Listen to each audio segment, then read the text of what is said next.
বুঝতে পারেন যে নাকের পলিপের সমস্যা আছে। মানে টোটাল আমরা কতদিন চিকিৎসা নিয়েছিলাম আপনাকে? প্রায় 3 সপ্তাহ ওনার কাছে চিকিৎসা নেই, 3বার উনি আমাকে মেডিসিন দেন। এখন আল্লাহর রহমতে আমি অনেকটা সুস্থ বোধ করতেছি, মাথা ব্যথা আগের তুলনায় অনেক কম এখন। আচ্ছা।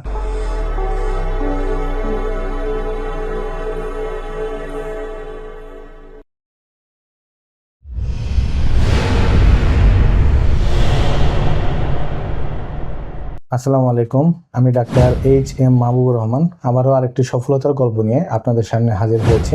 আজকে যে রোগটি নিয়ে কথা বলবো সেটা হচ্ছে নাজাল পলি। তো এই আপুটি পেশায় স্কুল শিক্ষিকা। উনি যখন আমার কাছে প্রথম আসেন, ওনার মাথা ব্যথা ছিল, হাত পা ঝিমঝিম করতো, অবশ অবশ করতো, এবং উনি আমাকে হিস্ট্রি দেন, ওনার মাইগ্রেনের সমস্যাও ছিল। পরবর্তীতে আমরা জেনারেল এক্সামিনেশন এবং অ্যাসোসিয়েটেড যে ল্যাব ইনভেস্টিগেশন লাগে সেগুলো আমরা করাই। তো আমরা মাত্র 1 মাস ওনাকে চিকিৎসা দিয়েছি। পরবর্তীতে এটা নাজাল পলিপ হিসেবে আমরা ডায়াগনোসিস করি এবং ওনাকে আমরা কনজারভেটিভ ট্রিটমেন্ট করি মাত্র 1 মাস চিকিৎসা নেওয়ার পরে উনি বর্তমানে সুস্থ আছেন। চলুন শোনা যাক রোগীর নিজের মুখেই ওনার কি সমস্যা ছিল, সমস্যার সমাধান হতে কতদিন লেগেছে এবং বর্তমানে উনি কেমন আছেন। আসসালামু আলাইকুম। জি, ওয়ালাইকুম আসসালাম। জি, আমি জাহান সাথী, আমার এজ 38। আমার বর্তমান ঠিকানা হচ্ছে গিয়ে 68 মজুমদারি, সিলেট।